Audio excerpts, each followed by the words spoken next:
Yo, what's up? What's going on? What's good, everybody? That's right. We are here. This is the January 26th, 2025 episode of the Boxing Source podcast. That's right. JR Bell here, also known as the Boxing Source. We are here, and here we are just days away from this big fight card, February 1st, T-Mobile Arena in Las Vegas, Nevada. There, as you're going to have the main event there, David Benavidez versus David Morrell Jr. there for the WBC interim and the WBA, as they say, regular light heavyweight championships. All right. And this one is going to be a great fight card. We have, the fights here that are basically finalized as far as like the fight card is concerned. Just got the information about who will be on the fight card. So we got all the fights that are ready to go pretty much except for one, and hopefully that one is going to be there, to take place because it involves a very notable fighter, so to speak, that has kind of captivated the boxing fans there, as it'll be a fight that, what is it, I'd say, has a real young prospect on there. So, that's the thing about it. I'm looking forward to this here, as, we're going to have a number of these fights here ready to go. They pretty much said that, of course, you got what's going on pay-per-view, Amazon Prime pay-per-view, right? Okay. As that will be at 8 p.m. Eastern, 5 p.m. Pacific, right? But at 3 o'clock, you're going to have a couple of fights that are going to be on PBC on Prime Video. And actually at 1 o'clock Pacific time, that'll be when the first set of fights start up. So yeah, I'm gonna be out there, and this is gonna happen from 1 p.m. Pacific time to whenever the main event ends at T-Mobile Arena. So put it this way, I'll be there for at minimum 8 hours. I don't know, man. It might be 8 hours, man. I might be there for 8 hours. It's gonna be crazy, man, because you're gonna have a couple of fights here that I'm gonna be looking forward to. I'm gonna show what is going down on the fight card. I'm gonna see here, man. I'm gonna see if I could get this information from BoxRec. Shout out to BoxRec here on this thing. For those that are watching currently on YouTube, I'm going to see if I could share this right quick with the basically the list of fights that they seem to have here on deck. So hold on, let me see here. How are we going to do it? All right, this is how we're going to do it. All right, there it is. So we got the list right there. You probably can't see much of it. Let me see if I could, I'll probably just expand this, so to speak. Let me see here. Let me zoom in. Yeah, this might work. Yeah. This is what I want. This is what I want here, y'all. So here it is, right? All right, so yeah, you got the whole thing with David Benavidez versus David Morrell as a headliner. You got the co-feature bout there, Brandon Figueroa versus Stephen Fulton. You got Cruz versus Angel Fierro. You got Jesus Ramos Jr. against Jason Rosario. That's going to be on the pay-per-view card, right? So you have that on there. You're going to also have Yoeli Hernandez versus Angel Ruiz on it. You're also going to have Nico Cuello versus Christian Olivo on there. I think those are the two fights that'll be on PBC on Prime. And then you also have a few more fights there that involve Jose Benavidez Jr. going up against Danny Rosenberger. You got Kaipo Gallegos versus Leonardo Padilla. You're going to have Daniel Blancas there against Ron Barajas. That's going to be one to look out for. We got Daniel Blockus. He was on with Brunch Boxing at one point there. Shout out to Brunch Boxing real quick. You got Kermel Moulton against TBA in a 6-round bout. Okay, it's TBA. I'm telling you, man, TBA, man. And you got the Candyman John Easter going up against Joseph Aguilar. So that is, what we have is a current slate of fights out there for February 1st at the T-Mobile Arena. All right. So we're going to see if we could kind of go through a number of these fights that are coming up. Of course, headline with the main event there that's happening there with Benavidez versus David Morrell Jr. That's going to be something there in that one. While that's going down, I'm trying to see if I could get my panelists here to join here in a bit to talk about these fights. We may have a couple of them that may be in attendance here for that particular fight card. So the thing about it is that we have a few fights, at least here with the pay-per-view card, right, that we're really interested in. If y'all have followed the channel, we had posted up here an interview with Jesus Ramos Jr. Jesus Ramos Jr. there, of course, is part of the pay-per-view card. He will be going up against former unified champion at 154 pounds in Jason Rosario. But not only did I speak with Jesus Ramos Jr., I did speak with the trainer of Jason Rosario there and Coach Bob Santos. So, we have a number of things there where they had comments reference to that particular fight that's going to open the pay-per-view portion of what's going to happen there on Amazon Prime pay-per-view, right? So you got that fight there with Jesus Ramos. Of course, he had been rising up the ranks at 154 pounds before having the loss to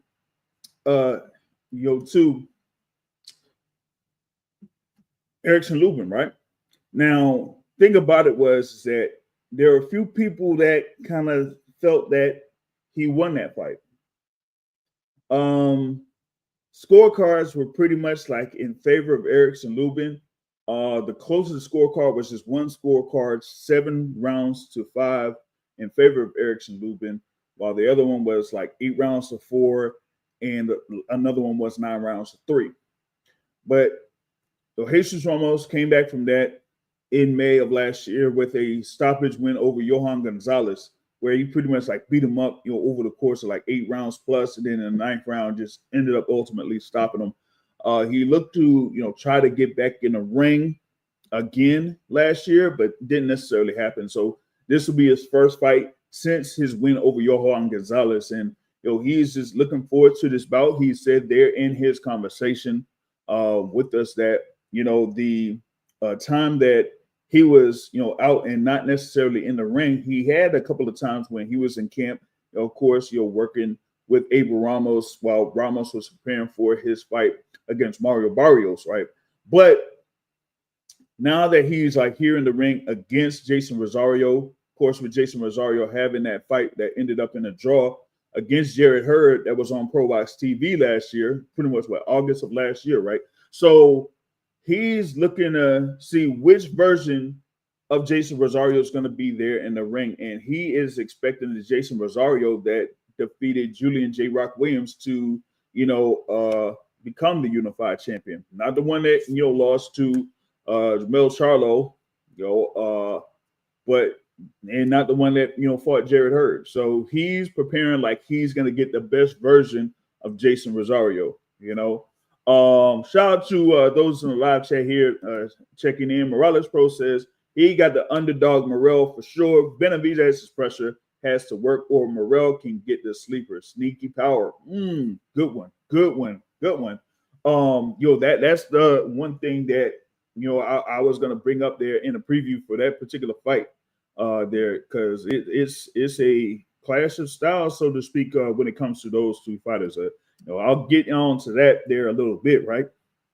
But back to the joint here with Jesus Ramos. Of course, like I said, he had that lone loss to Erickson Lubin. He is 21-1 with 17 of those wins by way of knockout there from Casa Grande, Arizona. 5'10", listed at 5'10", with the reach of 72, right?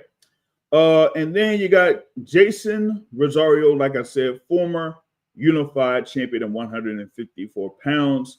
They're coming from the Dominican Republic, now residing in Miami, Florida, at 5'11" with a reach of 70. You know what I'm saying? I ain't saying the other thing there, man, because, man, I'm not in the mood to be pausing up in here, man. That ain't going to happen. All right? But, like I was mentioning, with, Jesus Ramos, had a time where he wasn't necessarily in the ring. He tried to get another fight here in 2024 after his win over Johan Gonzalez, but wasn't able to necessarily get it. But he's still, eager to get back here in the ring against Jason Rosario. And I noted there before that Jason Rosario had his fight against Jarrett Hurd, two former unified champions there, right? As Jarrett Hurd was unified champion, lost to Julia J. Rock Williams, who lost to Jason Rosario, right? So we pretty much had like a lineage there, right? But it's going to be an interesting battle. You had Jason Rosario there with a record of 24 wins, 4 losses, and 2 draws. Losing to, of course, Jamel Charlo, Erickson Lubin, Brian Mendoza. A number of those, all of the losses that he's had have been by either knockout or stoppage. The one against Nathaniel Gallimore was, a stoppage too. So that's the thing with him is like either he either he has a win, he has a draw, or he's gonna get stopped. So it's really something there with Jason Rosario, but he is at least coming in here as just about the taller fighter. But this is scheduled to be in the middleweight division for this particular fight. But both of them plan on continuing their careers at 154 pounds. This is just a one-off for this particular bout. Now, the thing with it is, I think I was going to look at it, and for the bout that Jason Rosario had against Jarrett Hurd, that was above actually 160 pounds, as Jason Rosario weighed in at 164 before his bout against Jarrett Hurd there. But, for Jesus Ramos, like I said, he's had an extended time out of the ring since his bout against Johan Gonzalez there. So, at least for me, I feel like, when it comes to fighters that are, preparing for a fight, y'all know how it goes. They have a fight set for, a certain weight class. And when they're in camp, they might have some time in camp where, they work to get down to that specific weight that the fight is contracted in. And so with both of these fighters, you won't necessarily have to have them get down to 154 in this case. They will get down to around the 160-pound limit, or maybe it's, 160 plus 1. Or it depends on what they talk about here for this particular fight. But I mentioned the thing as far as like who Jason Rosario has faced, as far as like notable fighters. His last win was in 2023 against Israel Nina in the Dominican Republic, right? But yeah, he's gonna be in a real challenge here against Jesus Ramos there, who's at 23 years old. Jason Rosario is there at 29, and a lot of people have went back to what happened in his fight against Jamel Charlo or Erickson Lubin, like in his following fight in Atlanta, where he ended up getting stopped in that one, and had the knockout loss to Brian Mendoza, which catapulted Brian Mendoza to where he was able to get to the point where he fought for a world title against Tim Tszyu, because Mendoza had the win against Rosario, had the knockout win against Sebastian Fundora, and then fought Tim Tszyu. But here with Jason Rosario, he feels like there's definitely a lot on the line in this one. because if he wants to, continue his career as, a valid contender there at 154 pounds, he has to get this win over Jesus Ramos. And on the flip side with Ramos, he's, there, of course, he's building his way back up in the rankings and stuff like that. So, my thing about it is with this one, he kind of gets himself like what I say around the top 6 at 154, something like that. It just depends on how things work with that. I wanted to see where he is in the rankings currently. You got Jesus Ramos at number 6 in the WBC, looks like there. Number 7 in the WBA, number 8 in the IBF, and number 10 in the WBO. So, they're trying to see which one where he could, angle himself, so to speak, when it comes to where he could fight for a world title. You know what I mean? So we got to see how that works itself out. I mean, maybe he could angle himself to be around the WBA and, fight for, maybe a WBA title later on down the line. Who knows? But, with that being said, he still has to get this win over Jason Rosario. I think, his youth there, he has that come forward style basically to, walk down the number of his opponents and break them down. We've seen that in his win over Johan Gonzalez, and we tried that there against Erickson Lubin. But Erickson Lubin used like distance and, jabbing and moving around a lot to, get the better of Jesus Ramos in that bout. But, with Ramos, he was able to work back into getting him a win there against Johan Gonzalez in May of 2024. And, for me, I feel like that's going to be something that Jason Rosario will have to deal with as far as like seeing if he could move around the ring a lot. And the thing with Rosario is he's not really that type of fighter. He's more of a guy that could, be there right in front of you, try to work a couple jabs and follow through with the right hand there before getting himself to another, rhythm where he could start himself up again. So it's going to be very interesting there. Of course, I had Coach Bob Santos on, a couple of days ago, talk about this fight and, how he was getting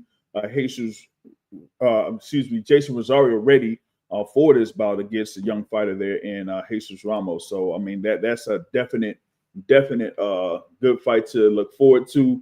You definitely favor Jesus Ramos in this one, man. I'm going to see here, me, I kind of check the line sometimes there when it comes to these fights. So, usually I do it on Wednesdays, but just here to tell you, since I'm being location there in Vegas Wednesday, the midweek report is pretty much going to be where, you're going to have the press conference and the workout and all that type of stuff. So, yeah, I won't have a midweek report, but I'm going to still, be live there on location in Las Vegas on Wednesday. So real quick, I'm going to check out what's going down on the DraftKings or whatnot, man. Hey, man, I should work out something as far as like getting advertising or a partnership deal with DraftKings or something. That's usually, my go-to or whatnot with the lines currently. But I want to check this out. Okay, and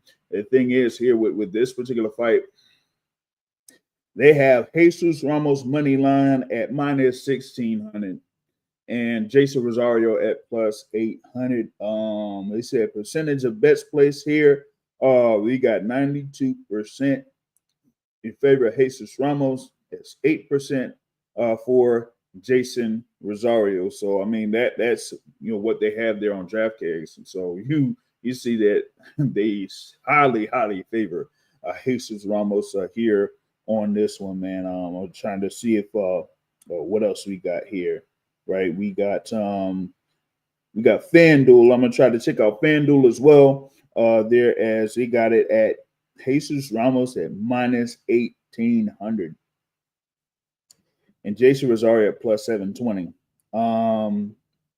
Method of victory, at least I have method of victory there with Jesus Ramos TKO at minus 310 and Jesus Ramos by points decision plus 320, and Jason Rosario at plus 1400 for Rosario KO and plus 1700 for points or decision. Jeez, man, ooh, my goodness, yeah, it looks like they saying like Jesus Ramos here is not really gonna have much trouble here. That's something. They're leaning towards Jesus Ramos to win the fight in round 5, as that's plus 750. That's the most the lowest number basically is Jesus Ramos by KO or TKO in round 5, as they got that plus 750. Everything outside of that is plus 800 or higher. And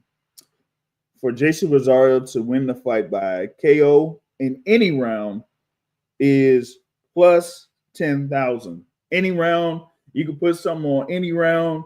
There, if you think that Jason Rosario is going to get the KO or TKO, as plus 10,000 there on FanDuel. So I mean, goodness, yeah.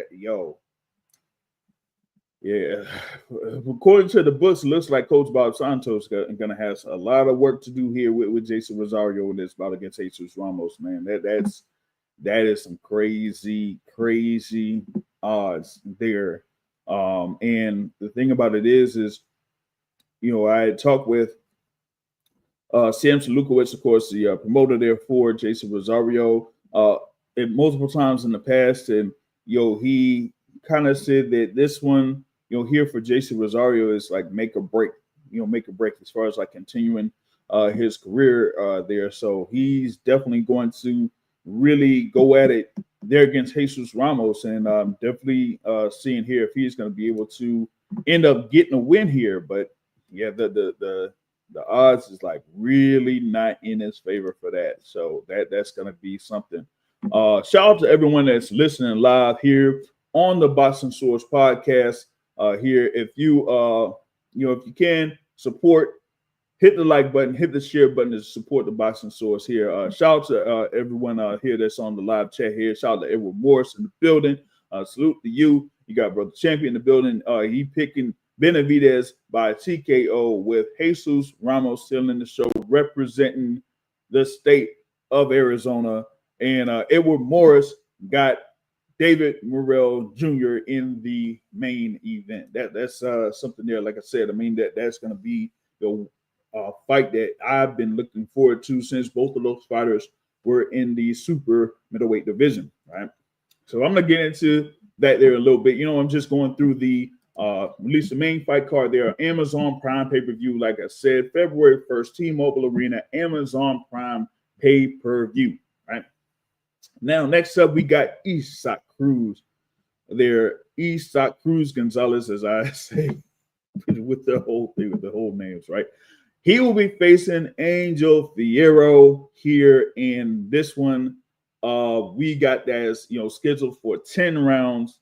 There, of course, Isaac Cruz, former WBA champion at 140 pounds. Of course, he won the belt against Rolando Rolly Romero in March of last year, but in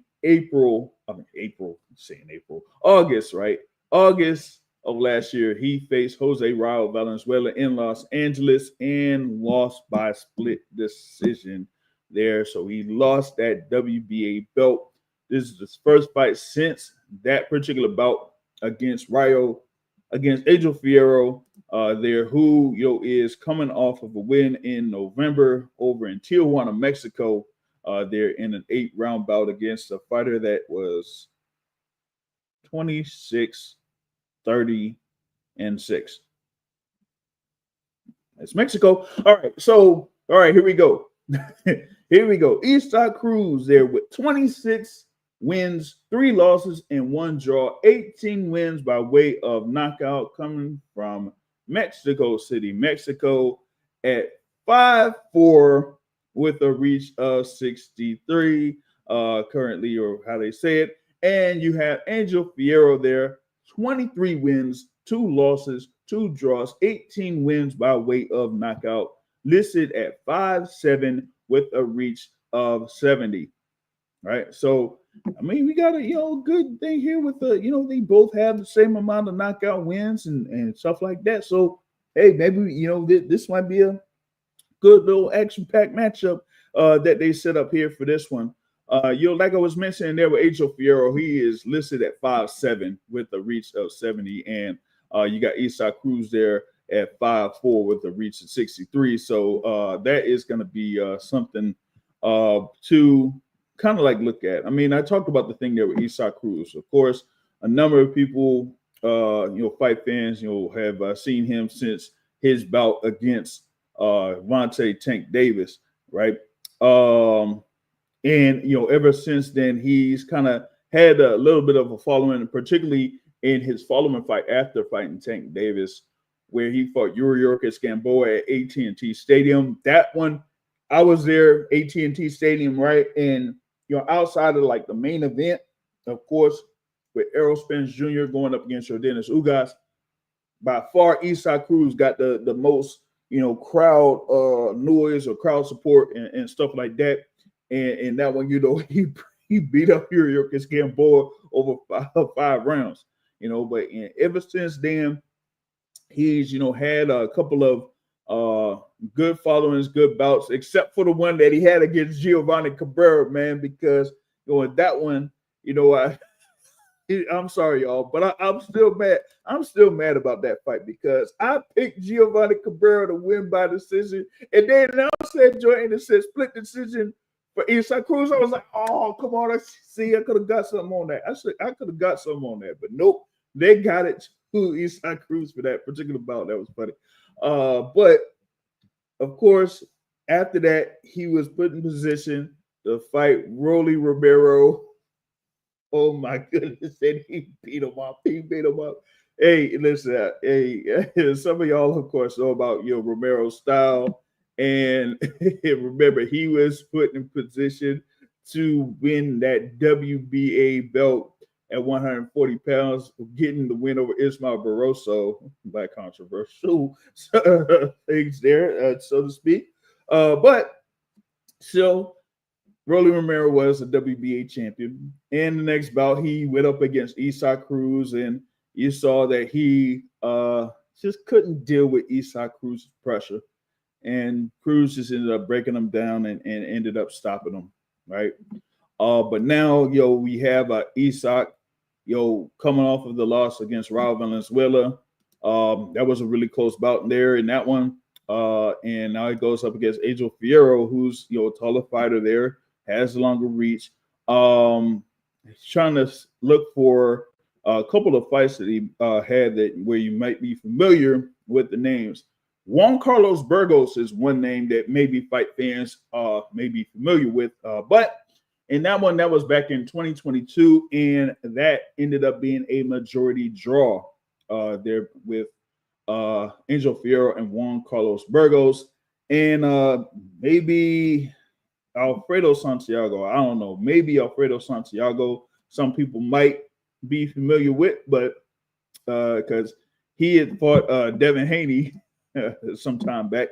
And in that one, Angel Fierro lost by unanimous decision last June. So, it's a couple of fighters there that, maybe fight fans are familiar with that Angel Fierro has been in the ring against. But now he's going up against Isaac Cruz, and everybody knows about Isaac Cruz's style. They're as short as short can be, man. And I want to go back to what they have him listed as at 5'4". 5'4". Oh boy. All right. So after his fights out there in the AT&T Stadium, I was able to, walk around and see him, right? I don't know about 5'4", but he might be, listen, I'm telling you, he might be 5'2". He might be 5'2", and then listen to him at 5'4", because I'm telling you, like I'm 6'3", and and listen, I'm telling you, he can't. I don't know about 5'4", man. He might be even shorter than that. You know what I mean? So That's something there. You're listed at 5'4", you're competing at the 140-pound division, but I'm not also concerned about Isaac Cruz being 5'4". I'm just, I can't lie to y'all, man. But he still has his style, and he's gonna be there in that bout against Angel Fierro at the T-Mobile Arena, and I expect a number of fight fans that'll be at T-Mobile Arena to really support Isaac Cruz. Of course, you have what's going on in the main event there with David Benavidez, of course, having Mexican background, but here with Isaac Cruz, of course, being from Mexico City. You're definitely going to have a lot of fight fans supporting them like they've done over the course of the past few fights. I mean, I'd say when he had a fight against Gamboa, like I was mentioning, in Los Angeles against Eduardo Ramirez, Las Vegas against Cabrera, and Rolly Romero, there was at the T-Mobile Arena for those fights. He definitely had a lot of support.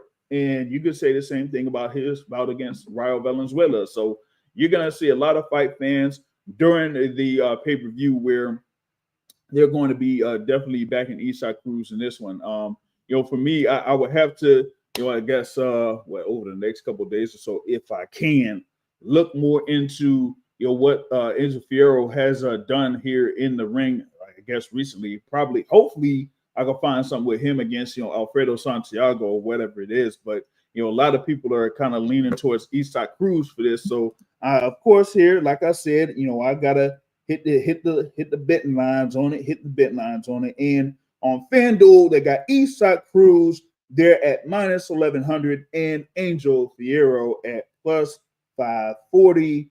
And going back to the DraftKings, they got it at minus 700 for Isaac Cruz and Angel Fierro at plus 450. They do not necessarily have the rounds on there for that, but they have 96% of the people putting in for this fight going towards Isaac Cruz and just 4% for Angel Fierro on that one. And they say on FanDuel, real quick, method of victory, they got Isaac Cruz KO at minus 105 and the Cruz by points or decision at plus 125. With Angel Fierro, points or decision at plus 850 and Angel Fierro by TKO at plus 1400. So if you looking at the upset, if there will be any type of upset here with Angel Fierro, I don't know. And y'all know about Isaac Cruz too, man. Have we seen Isaac Cruz hit the canvas? Yo, let me see, man. I don't know if I see Isaac Cruz hit the canvas, man. So, and some people talk about Isaac Cruz as far as like his noggin and stuff like that. So, man, hey, them odds as far as like Angel Fierro by KO or TKO, they might as well be plus 2,000 or something. Because I don't remember Isaac Cruz ever hitting the canvas for something, but. Hey, maybe they had some. Yeah. See, that's what I was thinking, man. Yeah, Cruz never been knocked down, man. So, shout out to Gorgio there with that one. But like I said, man, they got it at plus 1,400. They might as well have it at plus 2,000 or something. Because man, if you never seen Isaac Cruz be knocked down, and you've seen the fighters that he's went up against here up to this particular point. Angel Fierro, just being honest, man, I don't think he'll be able to get that opportunity to knock him down there on that front. So there, that'll be in the super lightweight division.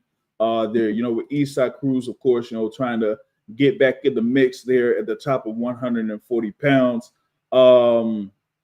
It's going to be interesting there because he's currently, it looks like, at number 4 in the WBA after losing to Rayo Valenzuela. So he's going to be key here in the WBA as you have this particular fight coming up on February 1st. Of course, the WBA title is going to be on the line on March 1st with Rayo going up against Gary Antoine Russell. So with that, this is one fight that I guess, a number of fans there that look at the 140-pound division, they're going to be paying attention to, right? So You do have that, and then the co-feature bout coming up.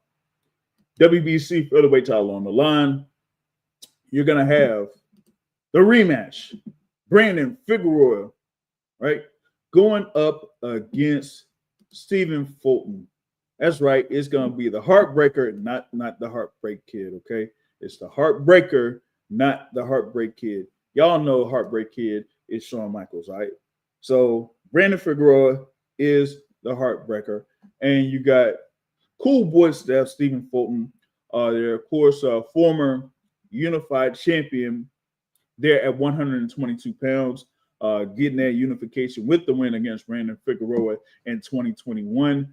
Has that, that loss to Naoya Inoue, the lone loss to Naoya Inoue in 2023, and had his last bout against Carlos Castro in September of last year at T-Mobile Arena. He is there at 30 years old, 5'6.5" listed, and a reach of 70. And you have Brandon Figueroa there at 28 years old at a height of 5'9" and a reach of 72. Think about it with that is, of course, we've seen the fight, very, very close encounter there between the two. Stephen Fulton got the win by majority decision, 2 scores of 116 to 112 and 1 score of 114 to 114. That was a draw. So 2 judges had it 8 rounds to 4 in favor of Stephen Fulton. I think, they pretty much favored the boxing by Stephen Fulton over Figueroa's aggressiveness. And I think there, Stephen Fulton was more effective with what he was doing there, landing more shots and being more accurate over the course of those 12 rounds in that first bout against Brandon Figueroa Jr., right? So here it's going to be an interesting thing how Figueroa is going to approach this particular fight. He had his last bout in May of last year at T-Mobile Arena with a stoppage win over Jesse Magdaleno. And he had been, elevated to WBC champion. As at the time, he was an interim champion there in the featherweight division. He has wins over Carlos Castro, Mark Magsayo, also in the featherweight division after his loss to Stephen Fulton, right? Now they had that common opponent there with Carlos Castro, as Carlos Castro was able to knock down Stephen Fulton in the 5th round in their bout, last year, but still ended up being that, Stephen Fulton won by split decision on that one, right? But here in this bout against Brandon Figueroa, it's going to be interesting because I think a number of people are looking at that Carlos Castro fight that Stephen Fulton had and saying that, hey, maybe, him getting there at 126 might be a little bit of an issue for him against a number of the guys that are there at 126 pounds. But, as I mentioned there, having the familiarity that he has with Brandon Figueroa from their first fight, that, maybe he has that type of style that, could give Figueroa issues there. Because, with Figueroa, he's faced guys like I said, with Jesse Magdaleno, Mark Magsayo, Carlos Castro, Luis Neri, Julio Ceja, Damian Vasquez. So you kind of see the list of those fighters and how, their styles pretty much could differ from a Stephen Fulton. So, the major question is, hopefully I'll be able to ask a couple of questions there to Brandon Figueroa there during fight week, is how he's adapted, or how he can adapt to what Stephen Fulton does in the ring, as far as the movement in the ring, fighting off of his back foot, being able to tag Figueroa and get a couple of punches there in before probably moving out of the pocket, or moving out of close quarters and things like that. Because even with Figueroa being the taller fighter and the longer reach, he will try to work his way to the inside. He'll throw punches while approaching the inside, but also wants to wear down his opponent. So that's something there that you really got to look forward to there on that particular front, right? So that's one of the things there that that I'm looking at in this particular fight. And like I said, with this being the WBC featherweight title on the line here, it's a really key bout in there, as you have former opponent to Stephen Fulton, Angelo Leo, as the IBF champion there. And you have Nick Ball at WBA and Rafael Espinosa with WBO. But there's like a lot of activity that's going on and going around there within the featherweight division. And with this one, this is one of those key bouts there within the top part of the featherweight division. Just real quick, getting into the odds. Like this without question is like the closest odds here that I'm kind of seeing. Although the main event though, it's pretty interesting. But here with this one, FanDuel got it. Brandon Figueroa at minus 186. Minus 186 on the money line. They got Stephen Fulton at plus 144.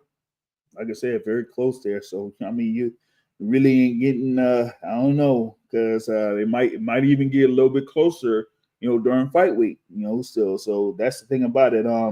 They got Brandon Figueroa by points at plus 130 and Brandon Figueroa by KO at plus 290. Stephen Fulton points decision at plus 200 and Stephen Fulton by KO or TKO at plus 800. So it's looking like another one of those 12 round bouts that they're leaning towards. They're on the lines there for FanDuel. You got, of course, with DraftKings, they got it at Brandon Figueroa at minus 170 and at Stephen Fulton at plus 135. I guess when it comes to fight week, they'll probably have more on there for DraftKings, but it just shows you there that they really had these odds there pretty close on that front. So we got to see how that one's going to turn out, because man, that fight could definitely be a coin flip. That fight could be a coin flip. Like I said, with the first bout that took place, that was 2021, right? That one was a really close fight. It was just the style of Stephen Fulton, with him, scoring a number of those shots there while Brandon Figueroa was approaching him, that got him the majority decision win in that. So we got to see if, like I said, the style is the same there for Brandon Figueroa in this bout against Stephen Fulton. Now, it looked like with Stephen Fulton, if y'all have been following Stephen Fulton on social media, like he's had like a little bit of a move, so to speak, when it comes to fights and getting opportunities to have fights and things like that. But here he is, he's in a position to fight for a world title here, and he could become 2-division world champion. Of course, being a champion there at 122 pounds, and now has a chance to be world champion at 126 if he's able to get this win over Brandon Figueroa. Right, like I said, the heartbreaker, not the heartbreak kid, the heartbreaker. All right, so there it is. So that is a co-feature bout there for T-Mobile Arena, February 1st, Las Vegas. Like I said, Amazon Prime pay-per-view if you're not able to make it out there. And like I said, the first bouts are scheduled to start at 1 p.m. Pacific time, 4 p.m. Eastern time. That's off the PBC on Prime. So like I said, I'm gonna be there for about 3.5, 4 hours before the Amazon Prime pay-per-view joint starts. Like it's gonna be crazy. Oh my goodness, man. Marathons, man. I'm telling you, it's a marathon out there. All right. Now it's time. Main event of the evening. 12 rounds for the WBC interim and WBA, as I say, regular light heavyweight championships. David Benavidez versus Rosario David Morrell Jr. There. Both of these fighters undefeated.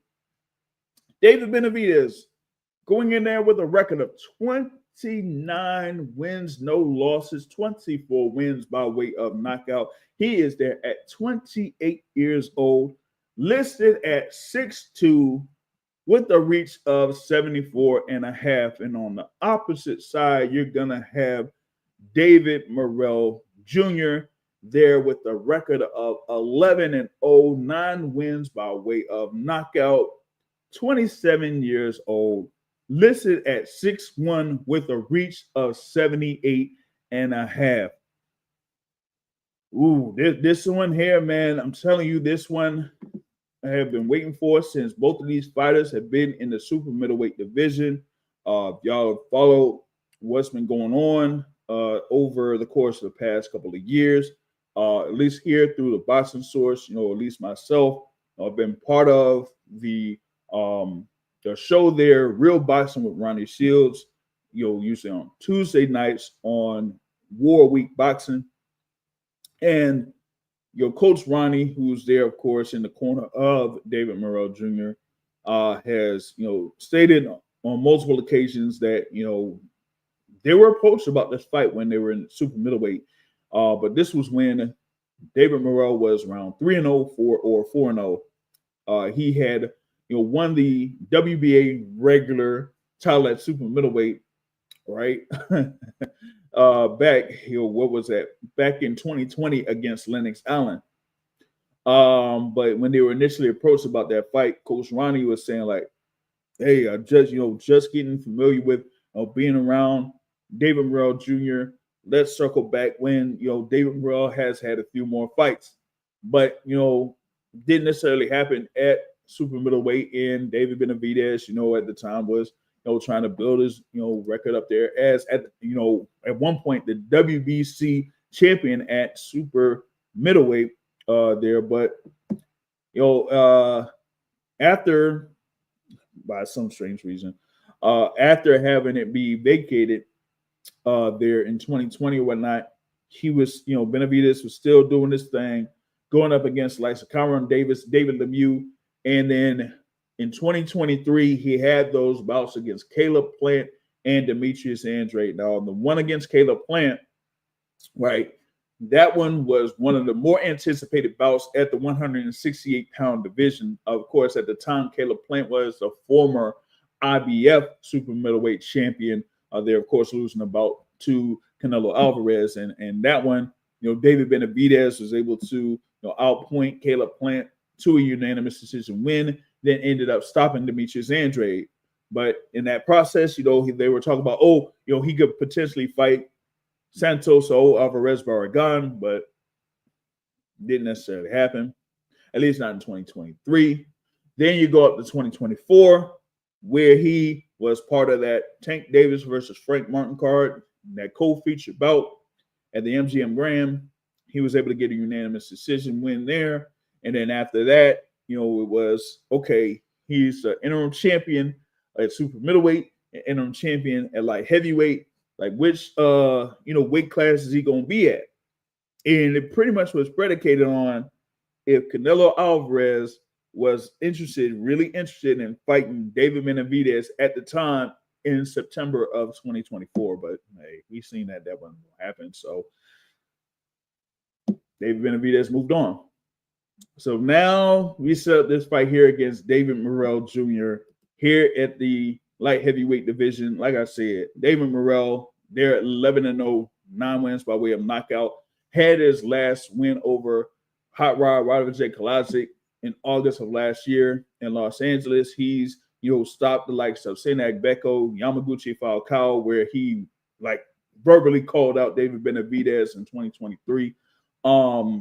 Had that bout against Eidos Ubasanuli, where, of course, of what happened as a result of that fight, so that's the thing, man.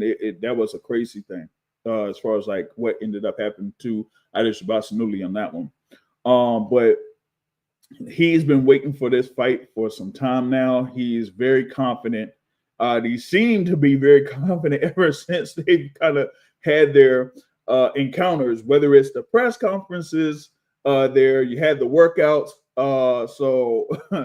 And of course, with the workout where David Benavidez shoved David Morrell, and David Morrell threw the WBA title at him, that type of stuff, right? And also him saying that David Benavidez is RoboCop, moving like this. If you're watching on YouTube, beep boop boop, beep boop boop, boop boop boop. Okay, so he has really been very confident over the course of the build up to this particular fight, And if y'all have checked out their special that's on Amazon Prime or on Premier Boxing Champions on YouTube, right? You've seen that, at least for me, you kind of see two different approaches from these fighters. David Benavidez, just feels like, with the level of experience that he has and the amount of fights that he's been on, and a couple of them I mentioned there with the Plant fight, Andrade fight, and Alexander Gvozdyk, that David Morrell he feels like David Morrell shouldn't really belong in the ring with him. You know what I mean? Shout out to Sense Boxing in the building. What's going down? What's on? What's up?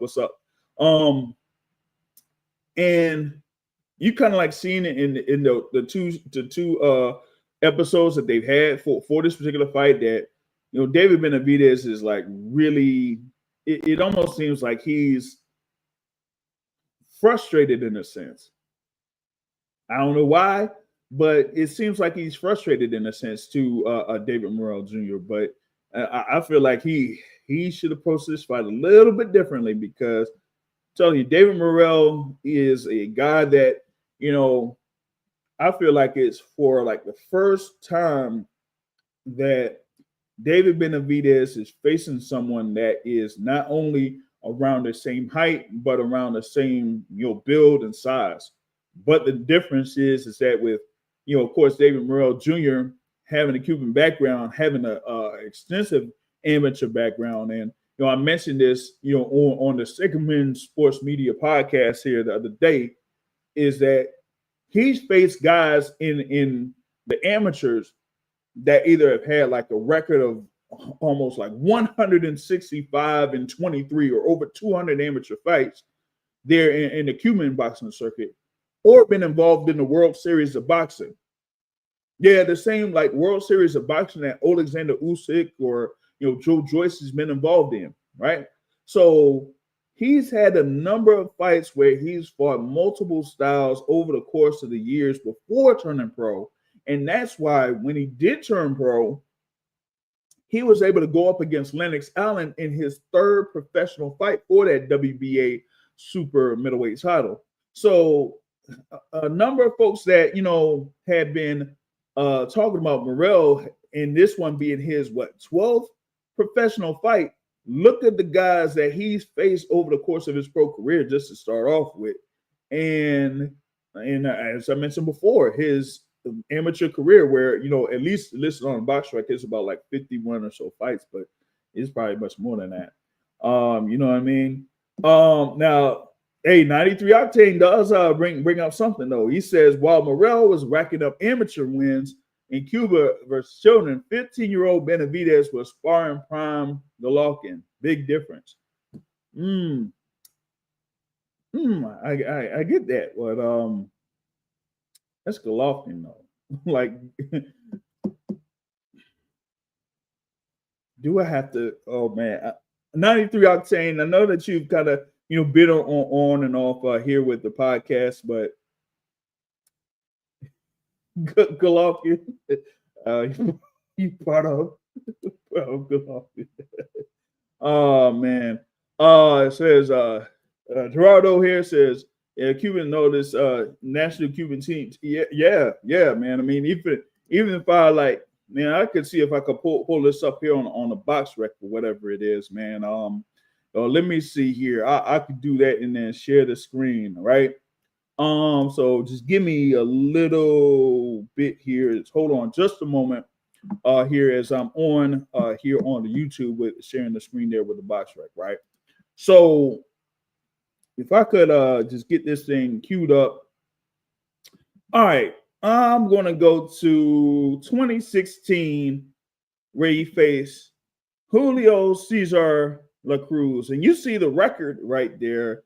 This is in the final of the 2016 Cuban National Championship. You got Julio Cesar La Cruz there at 181 and 17 there in the amateurs, man. Like, yo, that is insane. That is absolutely insane there. So, I mean, you got that. that's part of David Morrell's amateur career at the very least. And then, like I mentioned before, there were World Series of Boxing. He faced Juan Carrillo there in the World Series of Boxing as well. So that tells you like what he did there over the course of his amateur career. Like they listed it here at 48 wins and 5 losses. But I think it's like more fights in, like I said, there were 53, right? So, that's the thing about it.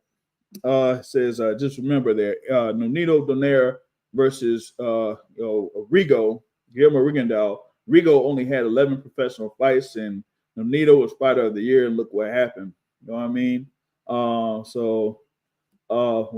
The Cruz, man, I think he has like a few pro fights. Because I had seen it recently, right? I think he had like 3 pro fights. Because as an amateur, he was listed at 273 wins and 25 losses. 273 and 25 in the amateur. Come on, man. Bro. 300. Like, that's crazy. But as a pro, he is 3-0. And his last bout was, just real quick, in December 14th of last year over in Nassau, Bahamas, there where he got a TKO win. So, and he is currently in the heavyweight division. Yeah, I don't know who he signed with there, but he's currently, in the heavyweight division. So there you go. There you see that 3-0 right there. So that's what they got. So with that being said, man, that is, the whole thing as far as like the amateur background there with David Morrell Jr. Now, as far as like the styles are concerned, with David Benavidez, he usually starts off being aggressive with the jab. What was it? A couple of weeks ago, I tried something with doing some fight analysis, looking at the fights and try to have a couple of fights, on here, at least through the YouTube, and YouTube was YouTubing. So I couldn't really continue because I only had 2 fights on. I did one with David Morrell and I did one with David Benavidez, and after that was kind of it. So I didn't really do there. This is some case Andy Cruz is going to lose against Omar Salcedo. Oh my God. All right. Hey, after this fight card preview, I'm gonna go over some of those fights that happened yesterday too. All right, so back with Benavidez, like I said, usually starts off, of course, he's very active with his hands and things like that, as far as like throwing punches and bunches, but he starts off being effective with the jab and does have a forceful jab, but my thing is he going to try to follow that up early against David Morrell, someone who likes to be on his toes and be free flowing with his hands, but also move laterally and back forth, side to side, and all that.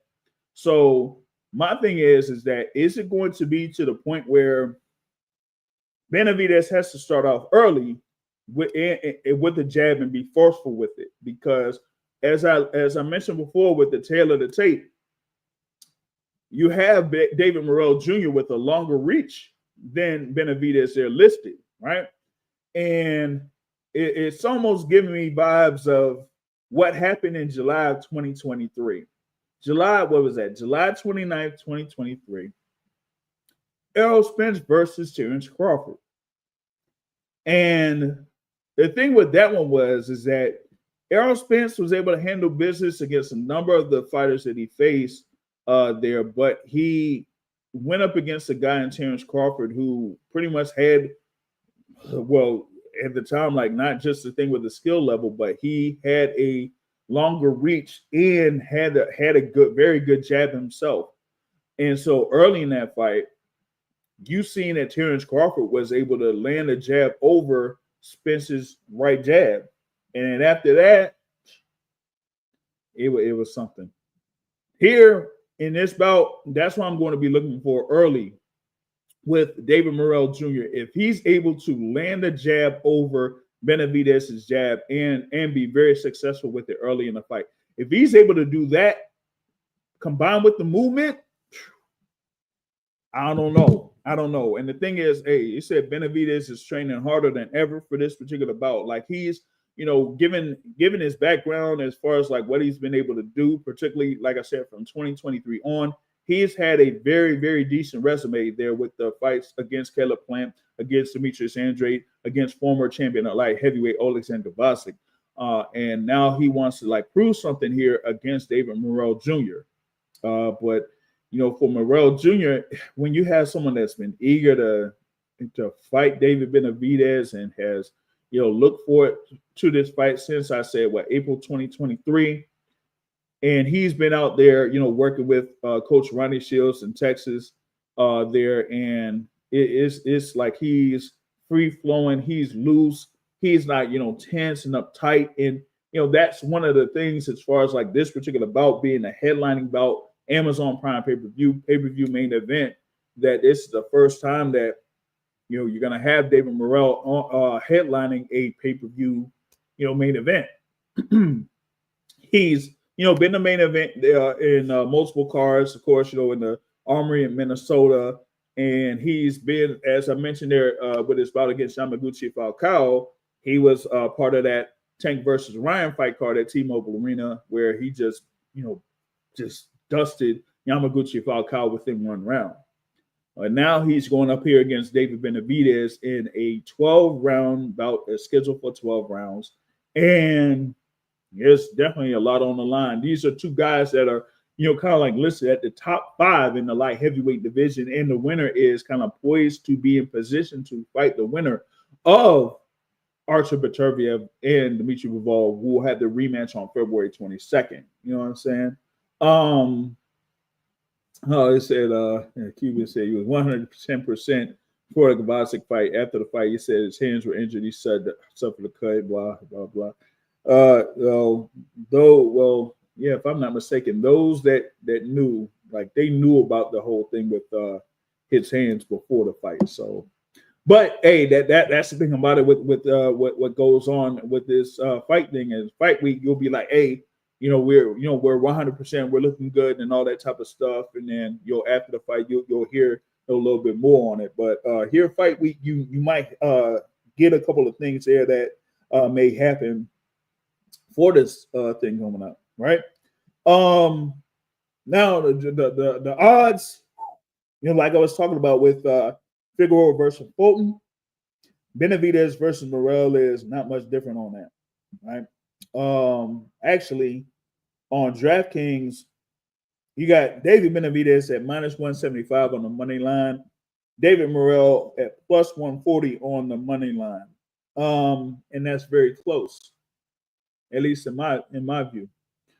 But the thing was, and this is kind of like been from the past couple of weeks, they've had David Benavidez, there as the favorite, but not anything over like -200.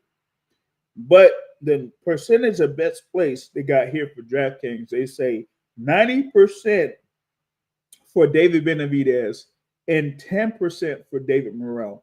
Now, if y'all follow Premier Boxing Champions, whether on social media or through YouTube or whatever it is, they've had something where they kind of talked about or talked with a couple of folks that are been analyzing the fight. Of course, they're in the media and stuff like that, and kind of like had their picks. If I'm not mistaken, I think they had about up to 8 of those people in the media.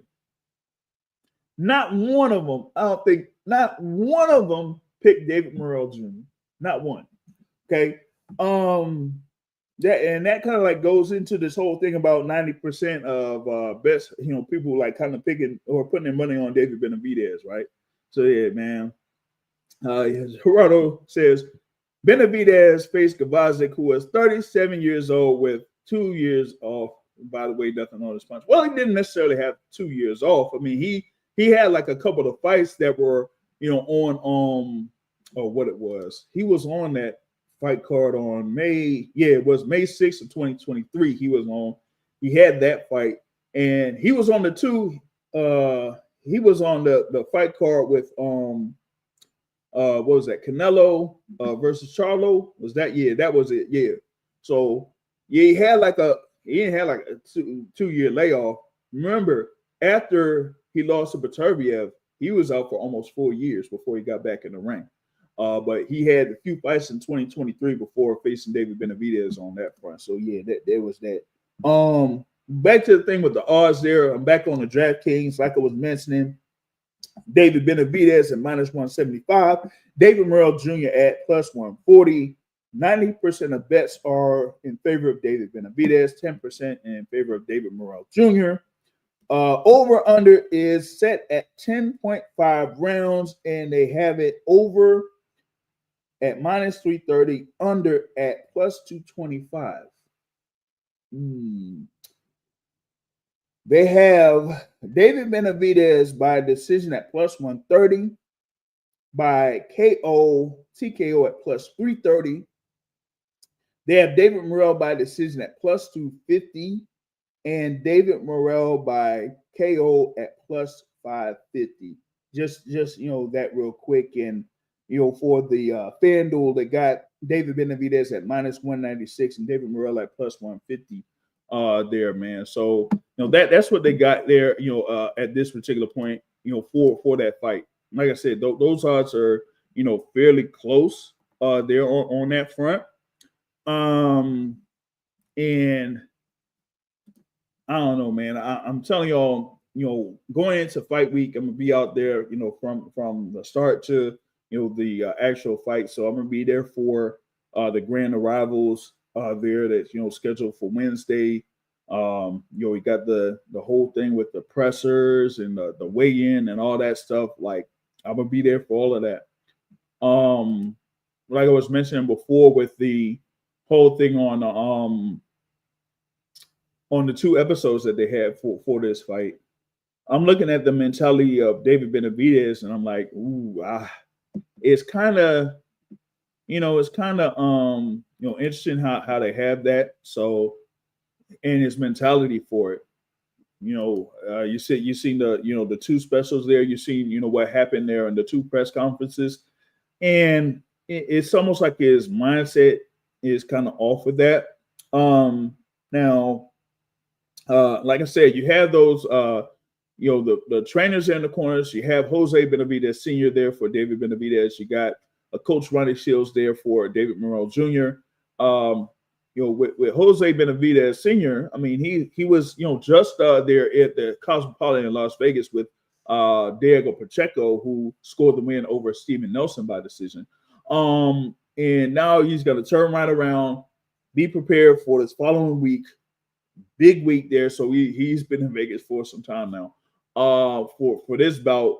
And this is a really, really big bout here for David Benavidez, because he could be on the brink of being that next Mexican, superstar or something like that. It looks like, they're trying to build him towards that. But he has to, of course, continue to win and be impressive in his victories here, while now being in the light heavyweight division. But as I mentioned before with David Morrell Jr., Morrell is like it's a different type of fighter. The only thing is that what we haven't necessarily seen with David Morrell Jr. is, how we would be able to deal with any type of adversity, because in these 11 fights that he's had, like, I haven't seen him really lose but 1 or 2 rounds in at most in a fight so far. So I would like to see if we get into like rounds 5, round 6, round 7, and David Morrell Jr. may possibly be behind in the cards, and how he would be able to, deal with that. We'll see how that goes. What he said, Gerardo says, and no idea how much Benavidez is going to weigh the day of the fight, but one thing, it would be a huge mistake if he puts 15 to 20 pounds, because he's going to move a lot. Yeah, Morrell's going to move a lot. Yeah. And, the thing with Benavidez is, at least some folks kind of say, like, Benavidez rehydrates to around like 190 or 195 or something like that. And remember, this is Benavidez that his, before he started, pretty much had started his career, had gone down from a big weight himself just to get into initially 168. So yeah, he was a big kid, and now he's kind of framing himself out. So we got to see like how he'll be able to rehydrate after the weigh-in on Friday. So that's the thing about that, man. And yeah, I've said this for a while now. And I'm going on this through fight week. I'm leaning towards Morrell. I like the thing that has me at least with the thing with Benavidez, and I wish I could like I said, when I was doing the fight analysis and looking at the fights, I was hoping that I could have tried to do it with like David Benavidez versus Caleb Plant. But like I said, YouTubing. So that was the thing on that, right? So I couldn't really do that on that case. But at least there in those first few rounds, you kind of saw something there um, where you saw Caleb Plant like with his movement, his speed, the jab, and it kind of frustrated David Benavidez there a little bit. But the thing about it was with Caleb Plant was that around round 6, round 7, he wore down. Okay. With David Morrell, he's been in 10 round bouts, full 10 rounds, or full 12 rounds, or whatever it is, and has had the same type of pace. So after, like I said, after like round 7, round 8, round 9, we want to see like how both of these fighters look in those sense, right? So we're gonna see. I like I said, I feel like it's gonna go to around that time period where it's gonna have like these fighters be in rounds 7, rounds 8, and how they're going to look in that instance. Hold on, y'all, because I'm trying to queue up this thing here because I'm gonna have the phone lines open while I'm gonna be talking about what happened yesterday as well. So let's see here. Yeah, we got this and that right there. All right, bet. So yeah, we gonna have this thing going, and yeah, I'm gonna hit the save button on it. There. So yeah, so I had that thing there, man. 571-449-7217. There, if you want to call in and you'll have your same reference to at least the main event or what else is happening there on the fight card for Benavidez versus Morrell, right? Talk Trend says David Benavidez throws like 900 punches with different punches. Morrell is getting cooked. Hey, like I said, I mean, you have the volume there with David Benavidez, and he does work with his jab early to start off things in a lot of occasions. But the thing, like I was saying before, with David Morrell having a longer reach, listed at a longer reach, if David Morrell is able to land his jab over Benavidez's jab and David Benavidez can't get within range, that could be a problem. I talked about the thing there with Crawford versus Spence. You also had this instance back years ago in the first fight between Tyson Fury and Deontay Wilder, where Deontay Wilder was going up against a fighter in Tyson Fury for at least the first time in that particular instance that Deontay Wilder was going up against a fighter who had a reach that was further pretty much than he was. And he had to work his way around that in the mid rounds and the late rounds for that first fight. So I want to see here early what happens early between both of these fighters. Like you said, there with David Benavidez working the jab early, going up against the southpaw and David Morrell Jr. That also switches to orthodox and can throw those jabs and hooks and multiple punches there, from both stances. The other thing too is I want to see how both fighters perform on the inside. Inside and mid-range, particularly mid-range, because David Morrell and David Benavidez do like throwing the uppercut. They do like throwing the uppercut.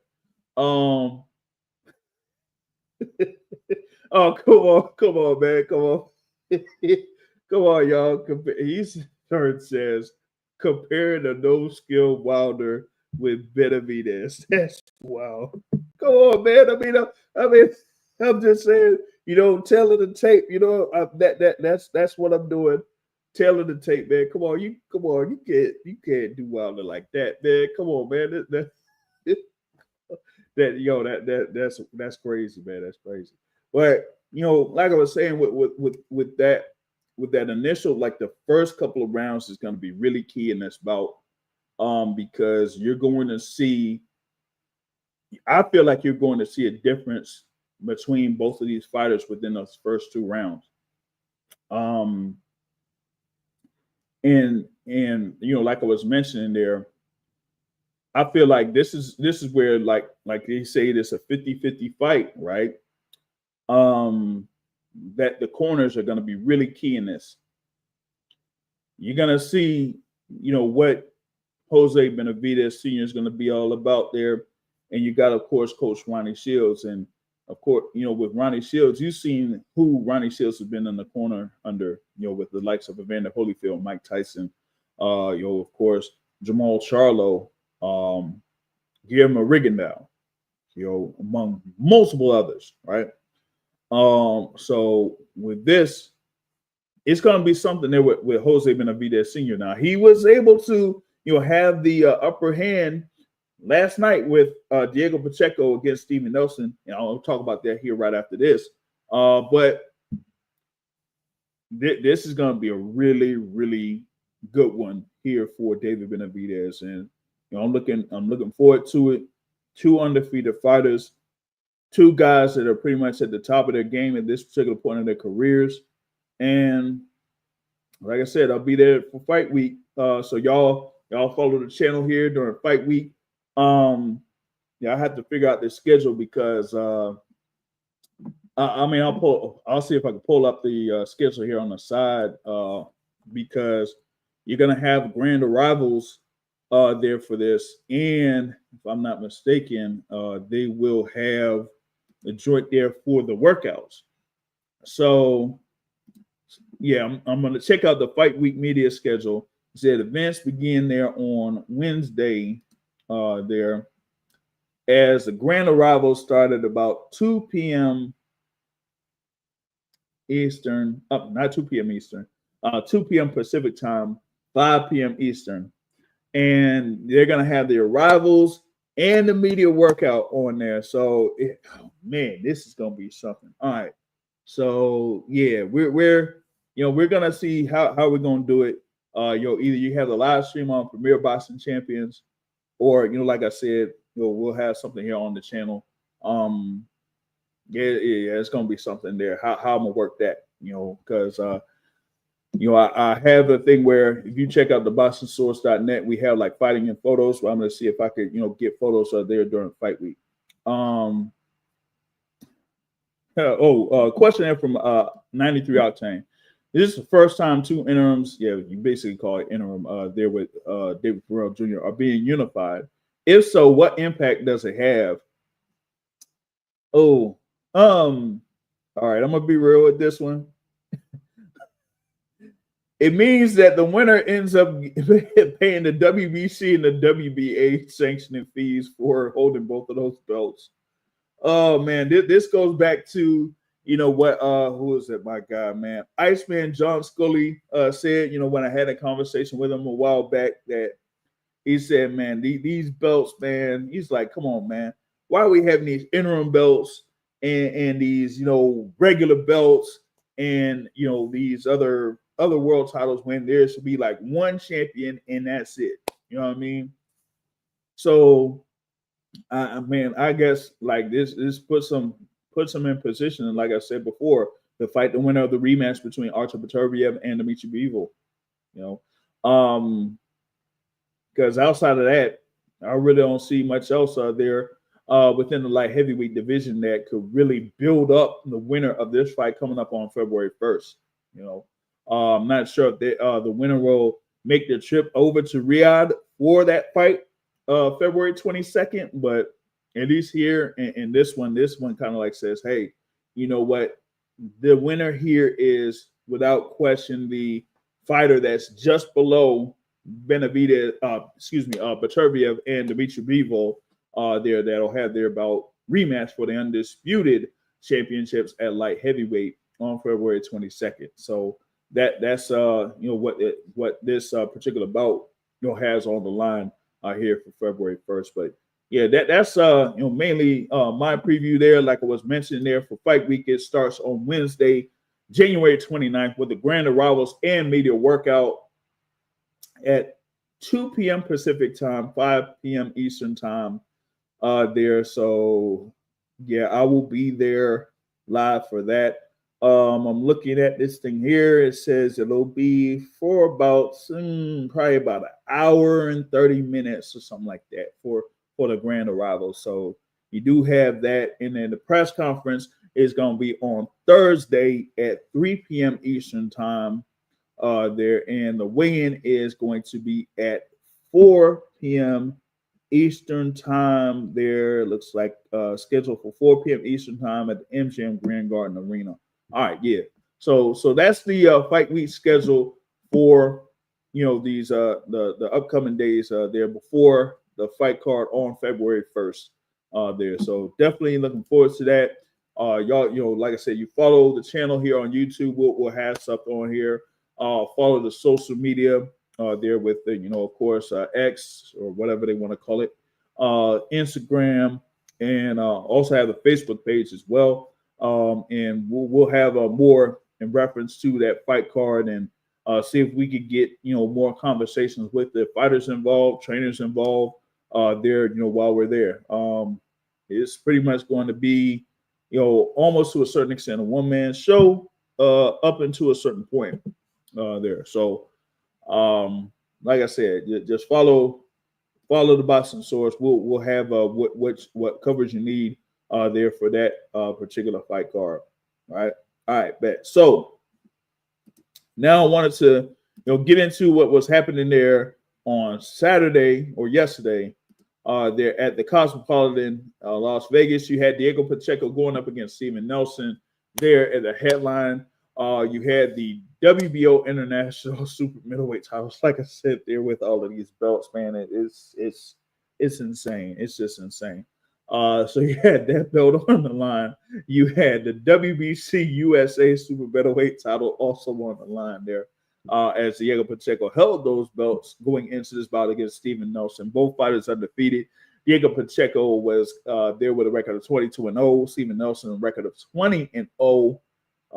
And Pacheco had been standing as the top rated contender in the WBO rankings there, of course, with Canelo Alvarez with 3 of the 4 major titles, all of them except the IBF. So Pacheco was having this bout here against Steven Nelson, who was there at 20-0, had a layoff of sorts before his bout that was on August of last year.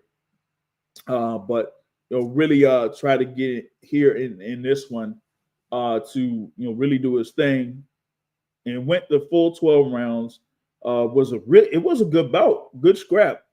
Ended up having all 3 judges scored about 9 rounds to 3 in favor of Diego Pacheco. But for me, I mean, those last few rounds was some really good scrap between the two. Steven Nelson had a couple of moments where he landed, some big right hands on Diego Pacheco. Thought that, he had Pacheco's son there a little bit, but Pacheco was able to, roll pretty well with those shots and get through those last few rounds, round 10, round 11, round 12. It's just, that a number of those early rounds looked like they were in favor of Pacheco. Z Pacino in the building says there with his scorecard, he added Pacheco 7 rounds to 5. I mean, I wanted to see if I could find that the scorecard, because I wanted to see if they had it like a number of those early rounds there for Pacheco, because that's how I would kind of like think there, because I mean, if you go in there, with that type of mindset or the mentality of, at least with Nelson, like being a underdog here going into this bout, that he had something to prove there. I mean, you had Pacheco, of course, at what it was, 6'4", and Steven Nelson there at around 5'10". So you seen the definite height and reach advantage there for Diego Pacheco. It's more about how he was going to be able to utilize his jab and everything like that. Hey, yo, what's up, man? All right, hey, we got my brother Clarence on here for No Duck Zone podcast on here. Salute to you here joining here on the Boston Source, man. Glad you're able to catch live here. What's going down. But yeah, that Pacheco versus Nelson fight. I mean, it was something to the point where I just felt like if Pacheco was able to keep Nelson off of him for a number of those rounds, and it looked like that was the thing. But like I was mentioning, there in the last few rounds, you had Steven Nelson being able to connect with the punches there as far as like getting on the inside and stuff like that. So I feel like for Nelson, I thought that the judges could have gave him at least one or two more rounds in that. You know what I mean? But yeah, he ended up falling short on that. So that's his first, pro loss. Suffered the cut, over the course of that fight. It was more about, his style, getting there on the inside and things like that. But that cut, really affected him. And he said that after the fight, he was like, he was going through with his game plan until he, suffered that cut, and that cut like affected his vision, and he really couldn't, move the way that he wanted to on that. And so, he fell short, but that doesn't, necessarily completely write him off. I feel like, like with the super middleweight division, there are a number of fights that could be made there within that top 10, top 15 range of fighters. So having this particular fight, and then, the winner there with Diego Pacheco moving forward, they're still undefeated, but with Steven Nelson, there's still like a number of other fights that could be in place for him. We got like, it's what man. If I go through it, man, as far as like top few guys, you got Christian and Billy, you got Osei Iglesias, you got Kevin Sajo, you got Jaime Munguia, who had a rematch there. He has a rematch though. He'll be kind of like occupied. William Scope, we got to find out what happens with him with the IBF championship. You got Lester Martinez that's going up against Joshawn James too. So Sergey Derevyanchenko, you got Eric Bazinian who faced Jaime Munguia. So there's a number of fighters out there that Steven Nelson could fight and see if he could get the upper hand on those and get right back up in the rankings. So you know what I mean? Shout out to Clarence once again. It says smash that like button. Yeah, hit the like button, hit the share button if you're on YouTube there, and let people know about the Boston Source podcast. Z Pacino here in the live chat says, I expected more from Pacheco being the younger guy looking to compete at the championship level. Yeah, good one. I mean, he had his bouts against Maciej Leckie there, where he scored that knockout victory there in his previous fight. But fighting likes of Sean McCollman, Marcelo Caceres and Manuel Gallegos before this bout against Steven Nelson, that was something where I guess I don't know if it was something to the point where they haven't like really gotten them to the level of getting fights against those guys within the top 10 or 15 or so. They're at 168, but now with this win, I see him like really kind of like having those type of fights, like they were mentioning with Diego Pacheco. They're under matchroom boxing. You have another guy under matchroom boxing that had put himself in position in the WBA to fight for the undisputed. Well, no, it wasn't necessarily undisputed at that time, but the fight Canelo, right, in Edgar Berlanga. I've been calling for that fight for over a year. Diego Pacheco, Edgar Berlanga, I say make it happen. Edgar Berlanga talking about, he has a fight coming up in Puerto Rico and all that type of stuff. Okay, cool. Go ahead and have that fight in Puerto Rico, handle your business, and then go up against Diego Pacheco. If you want to have another shot at the world championship, I say you should have it against Diego Pacheco. Eddie Hearn, calling you out right there on that one. Make that fight happen in 2025. Edgar Berlanga versus Diego Pacheco. You gotta make that fight happen. Come on, you gotta make that fight happen there. You in the matchroom boxing. You talking about signing fighters and you signing guys like George Kambosos Jr. or who is it, Omari Jones or whatever it is, and you have guys that are like world champions like Richard Hitchens and stuff like that. Make this fight. I say you should make this fight here in 2025. Oh, I don't care if it's in California or Las Vegas, Nevada. You got to go ahead and make that fight. All right. That should happen. I don't see why that shouldn't be the case. All right. Now, want to get talk about also the co-feature bout there, Andy Cruz versus Omar Salcedo. On the live chat, there's been a little bit of a back and forth discussion about that particular fight. Hold up real quick. He said, Charles Z. Pacino says, make that happen ASAP. Someone got to earn that spot to be the guy at 168 for Matchroom. Yeah, that's the thing that I didn't get about Edgar Berlanga. Like, he had what it was, like one fight there at 168. I want to go back to that, like against Patrick McCrory. And you telling me that having a win over Patrick McCrory gets you the bout against Canelo Alvarez? Come on, man. Like that. To me, I know the whole thing about the whole Mexico versus Puerto Rico angle they tried with that, but that was a heist. That was a heist, man. That was a heist. You know what I'm saying? Man, Edgar Berlanga got paid just to be there. That was insane, man. You know what I mean? So now it almost seems like, I got paid. I'm this, I'm that. You gotta do this to fight me or whatever. Like, come on, man. Like, Edgar, you gotta prove your worth, dog. Like, you gotta prove your worth here. And I say you should go through the gamut there at 168 pounds. Fight, like I said, fight a Diego Pacheco, fight a Lester Martinez. If Lester Martinez defeats Joshua James, fight like a Christian and Billy. Shoot, fight a Jaime Munguia. If Jaime Munguia gets a win in a rematch that he has coming up. So I feel like, if Edgar Berlanga wants to get himself back into the world title picture, he has to go against a number of those guys at 168. And there are a few good ones there at 168 for that. All right, back to Andy Cruz versus Omar Salcedo there, where Andy Cruz scored a unanimous decision win over Omar Salcedo.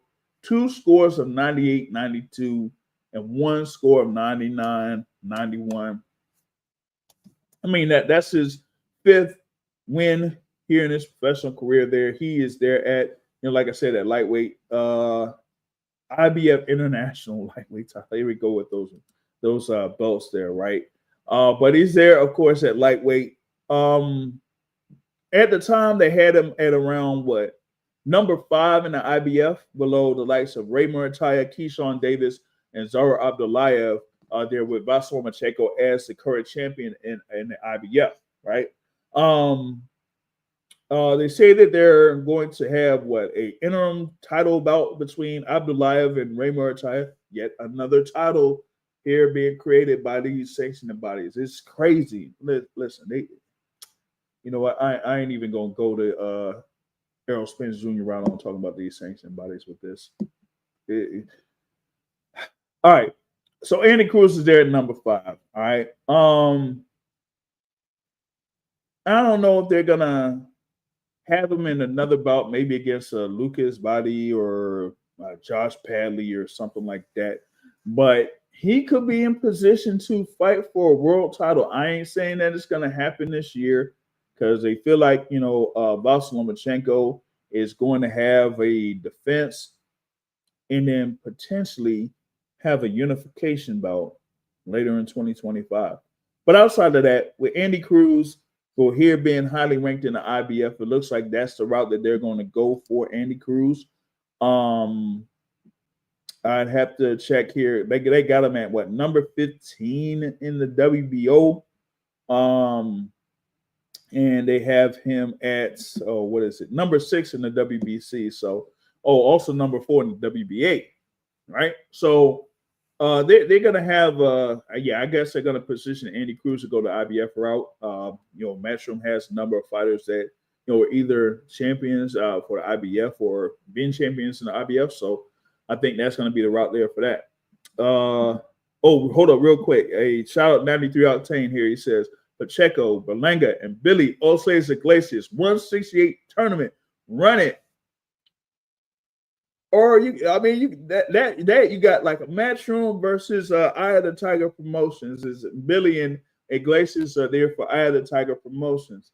Yeah, you could have Pacheco versus Billy and Berlanga against Osays Iglesias. And if they have Berlanga versus Osays Iglesias, I'm picking Iglesias. I'm sorry, I'm picking Osays Iglesias for the win on that one. I'm just saying, I'm picking Osays Iglesias for the win. All right, so I was talking about there with Andy Cruz. It looks like he's being in position to go the IBF route. Like I said, I don't think it's going to be this year that he'll have that opportunity for a world title, but maybe early next year, because I feel like there's going to be some unifications planned at the 135 division in 2025. So here with this clean win by Andy Cruz over Omar Salcedo. I mean, going into the bout, I thought it was going to be an interesting bout there against Salcedo, because Salcedo, of course, as they say, sent Chris Colbert to hell on that Pro Box TV event in last October. But Andy Cruz just showed that there was like different levels on it.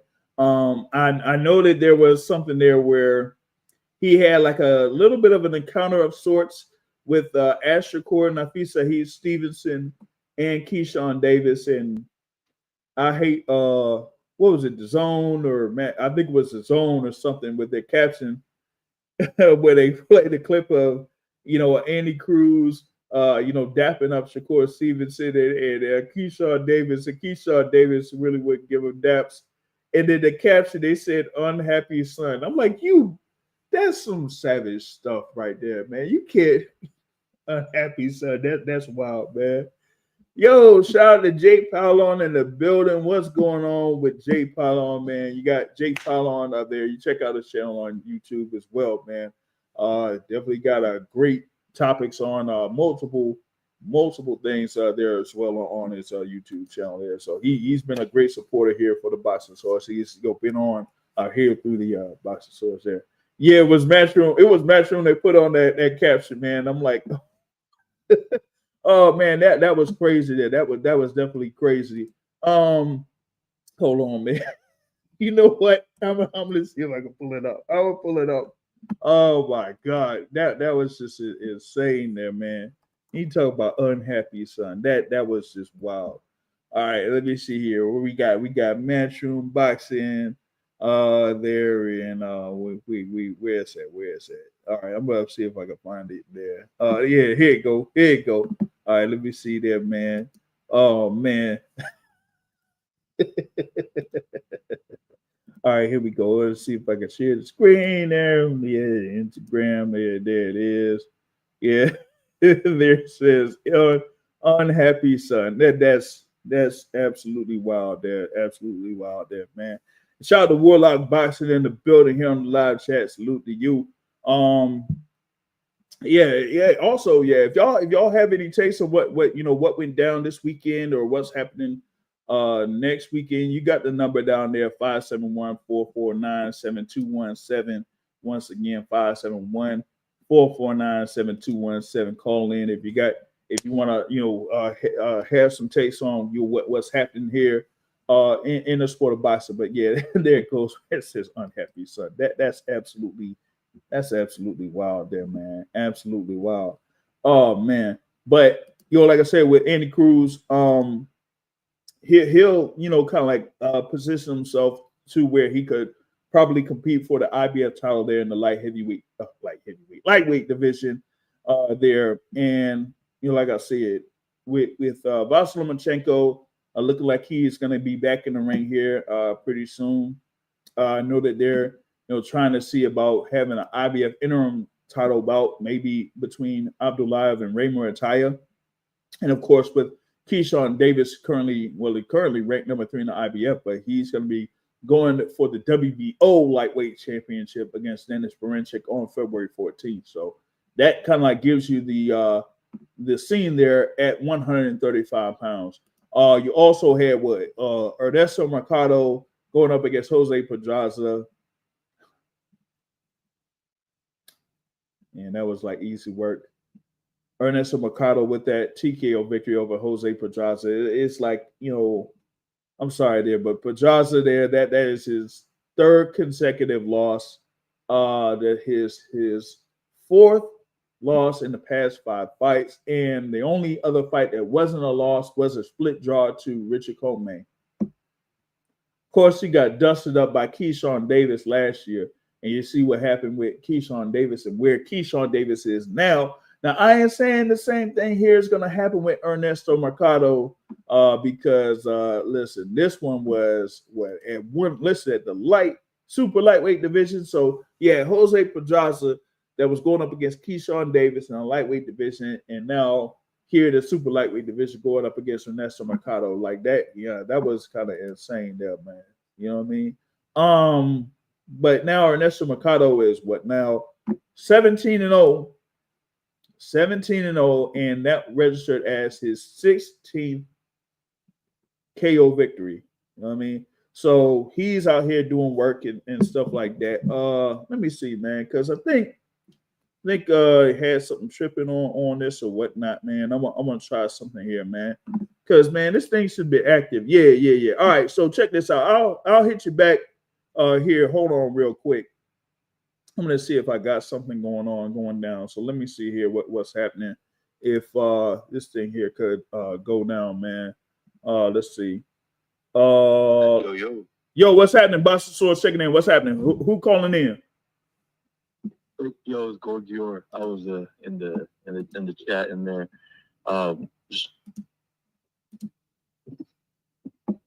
Yo, what's happening with you? Oh, definitely just wanted to talk about boxing. I hope there's not a lag. I don't know if you can hear me well. Yeah, I can hear you. Cool. So a couple points about the fights last night. So I agree with what Z Pacino said. Why is Mercado calling out dudes at 135 when he's at 140? Like, I don't understand that part. Is it just pure clout chasing, or is he going to campaign at 35? Man, I don't even see him campaigning at 35 because I don't see one fight that he's had over the course of his pro career so far that's even been close to 135 pounds. Not one. But I mean, yeah, and I don't understand that either because I mean, yeah, you might have a few notable fighters there at 135 pounds, but you also have a few notable fighters at 140. He's under there Matchroom Boxing, right? You got the IBF champion Richard Hitchens there at 140. You got former champion there Subriel Matias at 140. You're about to have George Kambosos Jr. fighting under Matchroom at 140. You got Liam Parra there at 140. All of those guys fought under Matchroom. How come you ain't calling none of them out? It sounds like he wants like a lightweight shot right away, and it's like I feel like 140 is kind of tied up. There's the Teofimo and Hitchens via His Excellency, so there's a good chance that happens. Valenzuela is going to fight Russell. Yep. And then Boyle's fighting Martin. So it's like, what exactly can you do? I mean, I agree with you. Something like the Liam Parra would make sense, right? Yeah, and you also have there under Matchroom Jack Catterall that's about to face Arnold Barbosa Jr., right? So you got a number of these guys that are at 140 that are under Matchroom Boxing, but yet he ain't calling out any one of those guys. It's odd, but speaking on 135, you were talking about Andy Cruz. I don't know. I think he's amazing. I'm a big fan of, those fighters that have a really great amateur pedigree, like the Rico Doe, the Lomachenko's. But, I mean, in the pros, I would love your opinion. Like, I feel like the way I've seen Keyshawn lately, like, I feel like Keyshawn would probably blow him out now in the pros. Or do you still think Andy can box? Yeah, I do. The thing about it with Keyshawn is, especially where he was able to land there with Top Rank. For me, Top Rank, when it comes to fighters that are just starting out, are very good as far as like matchmaking and building their fighters up. And with Keyshawn, I was able to follow him from last year. I wasn't there for his fight against Pedraza, but when he fought on that card in July, that was headlined by Shakur Stevenson there, right? Like, he was one of the fighters that kind of like stole the show because of how he was able to fight Miguel Madueño, because Madueño had like a rough style and everything like that. But Keyshawn was showing them like, hey, if you want to be rough with me, I'm gonna be rough with you. I could fight any type of style there. So once he did that, he started to gain, some traction with boxing fans. And then after that, he has that homecoming fight in Norfolk there, and he was able to just, blast, Gustavo Lemos there within 2 rounds, and he's picked up a lot of, attention there with Keyshawn Davis. So they kind of like put him in a position to where he's like way past Andy Cruz right now. So as far as I'm concerned, I don't really see those two guys fighting because of where Keyshawn Davis is at in his career right now. So I feel like, with Andy Cruz, and you talk about the whole thing with the clout chasing, like, I brought the whole thing up with him talking about, hey, my son. But listen, he's not like Andy Cruz is not going to be able to face Keyshawn Davis anytime soon because of, like I said, one, with the situation with the world titles, February 14th for Keyshawn Davis fighting Berinchik. I'm leaning towards him winning that. And then after that, I think they have a plan of him returning back to Norfolk to defend the title. And then after that, it's going to be a unification for Keyshawn Davis, whether it's going to be Vasyl Lomachenko or Tank. Oh, man, that's fascinating. So I feel like it has to be Lomachenko because Tank plays whatever game he wants to play. And unless Lomachenko retires, I can totally see him having the Mortaya beats the Russian. What's his name? I think Abdullah. Yeah, Zarb Abdullah. Yeah. Yeah, if Mortaya beats him, then that makes a lot of sense. Mortaya and Keyshawn. But Lomachenko, man, I know he's on the way out, but I don't know if Keyshawn can beat Lomachenko. How do you feel about that? Ooh. My thing is, I have to see where Lomachenko is at this point of his career. He had that performance that he had against George Kambosos. I was able to stop George Kambosos. He claimed that, he wasn't, in a mood to fight Tank Davis, so to speak, last year.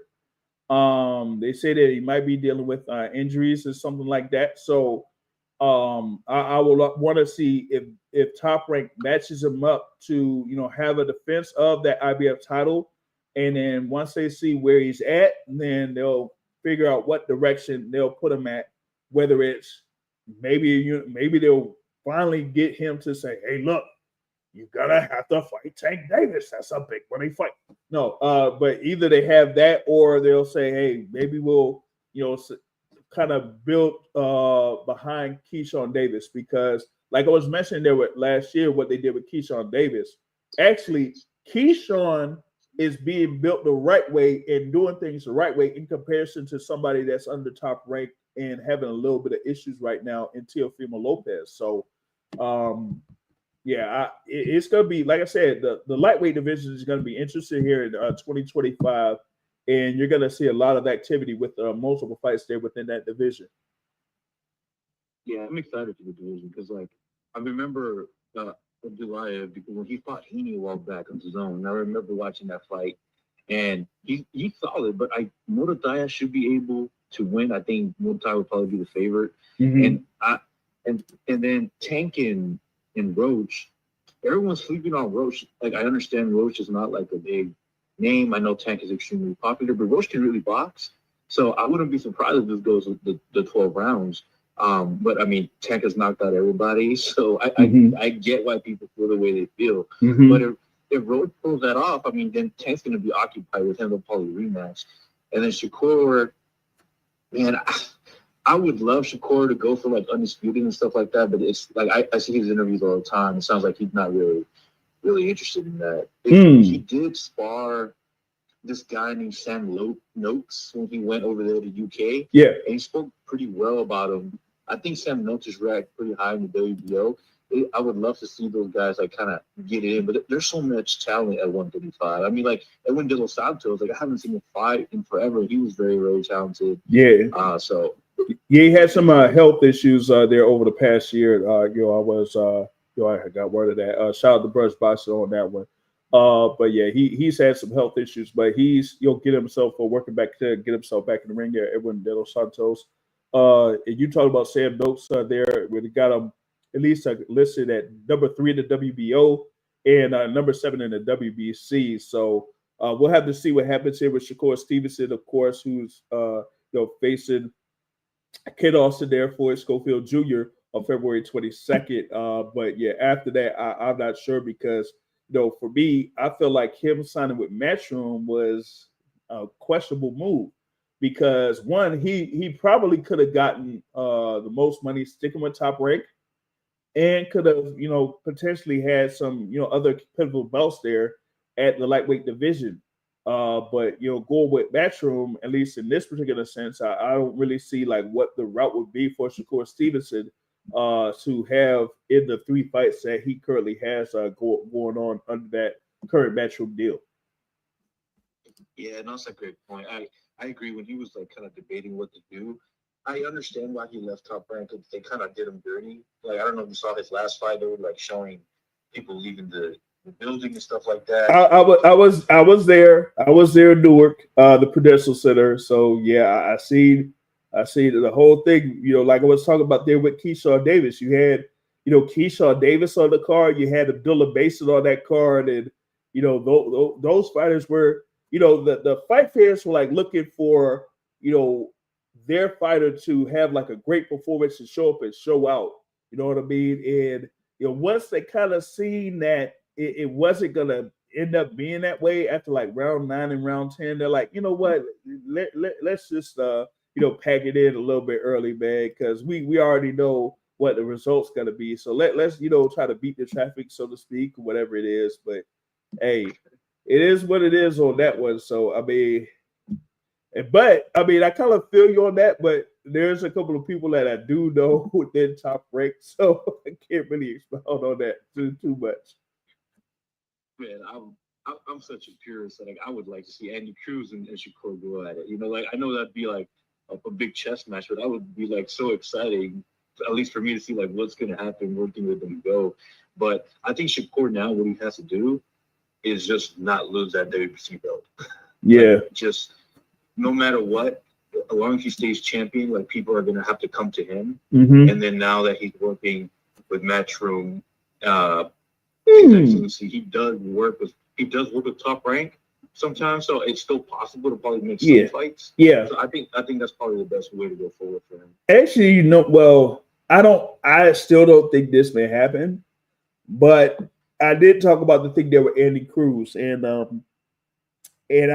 posted up the thing there where you talk about Matchroom, saying like unhappy son, but Shakur Stevenson was there, there with them, with Keyshawn, and so if Shakur, gets past his fight against Floyd Schofield Jr., maybe they can still have this fight because if you're gonna have a Raymond and Taya, be occupied, you're gonna have Keyshawn Davis that's going for the WBO belt.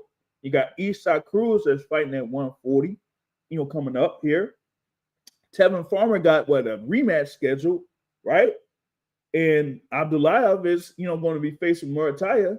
And then who's next up in the rankings for the WBC? Andy Cruz. So, yeah, maybe it's either Andy Cruz or, like you mentioned there, Sam Noakes is potentially the next opponent for Shakur Stevenson. Oh, man, great points. And I guess the last topic I'll hit on, because I could talk boxing for hours, is I want to know where you're at with Benavidez and Morrell. Did I hear you say that you're picking Morrell? Yes. I'm not sure if I heard. Yeah. You did see that. I am picking Morrell. I think the overall movement there. I kind of compared it. I know someone was talking about when I brought up Deontay Wilder and Tyson Fury, and they had something to say about Deontay Wilder. But I also compared it to Crawford versus Spence, where Crawford, at the welterweight division and also at the super lightweight division, his dimensions were like a rarity in those weight classes. It's almost like, how Floyd Mayweather was in those weight classes, or weight classes where his reach was, much different than a majority of the fighters within that particular division. So, here in this sense, because I brought up the example of Crawford versus Spence, those first couple of rounds, and when you've seen Crawford being able to land his jab over Spence's jab, where Spence wasn't even within range while throwing his jab, I was like, after that, it was pretty much over. So I'm saying here, within those first couple of rounds, we got to see how David Benavidez is successful with his jab, as his reach is at 74, and David Morrell Jr.'s reach is at 78 there. And if David Morrell is able to land that southpaw jab over Benavidez's jab early in the fight, it might lead to some trouble there for David Benavidez. So I'm kind of like basing most of that off of that, and the movement of David Morrell Jr. is going to be a real problem for David Benavidez in this one. I am so excited. I feel like you're in the minority. I think I've heard a lot of people pick Benavidez. Yep. I'm assuming the odds. Yep. Yeah, that's what I mentioned. I mentioned that. Yeah, I mentioned that earlier. Through DraftKings, even though the odds are kind of like fairly close, they don't have Benavidez at like higher than minus 200. 90% of the people placing bets on DraftKings are behind Benavidez. Only 10% are behind Morrell in putting in the bets. Wow, you got me excited. So look forward to fight week. I'm gonna be out there for fight week. Starting on Wednesday, there with the grand arrivals and the workout. So whether you kind of like check it out on Premier Boxing Champions YouTube page, or I might try to be live during that. I'll see how that goes. But just be on the lookout. Like I said, it's going to start at around 5 p.m. Eastern time, 2 o'clock p.m. Pacific time. So we're going to see how that works out. Man, appreciate you. It's been great talking to you. Have a good one out there. All right, thanks, man. Have a good one yourself, man. All right, peace. All right, peace. Yeah, so thanks for calling in there. And all right, it's easy work for David. Come on, man. And yeah, I'll go back to the odds there for this fight. At least here I got it pulled up on FanDuel right now for Benavidez versus Morrell. They got it at minus 196 for David Benavidez and plus 150 for David Morrell Jr. That is on FanDuel. And as I mentioned on DraftKings, they have it David Benavidez at minus 175 and David Morrell Jr. at plus 140. And like I said, present a best place 90% there in favor of David Benavidez, 10% for David Morrell. Hopefully I'll be able to, watch these odds here during fight week. If they, bounce a certain way, how things could change. There, days leading into the fight. There, and said the over under is at 10.5 rounds, and they got minus 330 for over. and plus 225 for under. And I did pick Morrell, but I ain't picking the result yet. I'm not picking the result yet. So there you go. That's the odds there, man. But like I said, that's going to be a definite great fight card. If y'all missed, what was going on earlier, I was able to preview the fights that are going to be on the pay-per-view portion of the card there, Amazon Prime pay-per-view. It's going to start at, 8 p.m. Eastern time, 5 o'clock Pacific time. But T-Mobile Arena, they're gonna have the doors open at 1 o'clock, and the first fight is gonna be there soon. Oh goodness, and I'm going to be there at around 1 o'clock. Okay, yeah. So it's like I said, it's gonna be a marathon.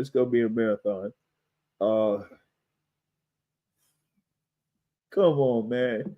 Morrell by what? Come on, no, we ain't doing that. We ain't doing that. I ain't even gonna post that. But that being said, that's it, man. Like, what is it, man? Over 2 hours in. Big thanks for everyone that's listening live. Either you could share this stream or you can wait here a little bit. We're gonna try to have this available in podcast form. It's gonna be on Spotify, on iHeartRadio, on Amazon. Podcasts, other podcast apps here pretty soon.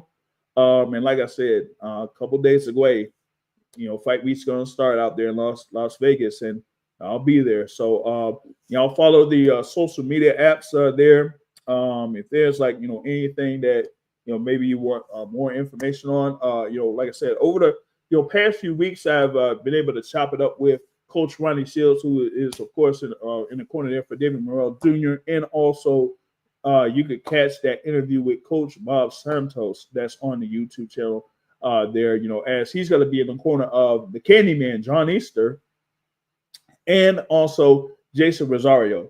So y'all can catch that here. Come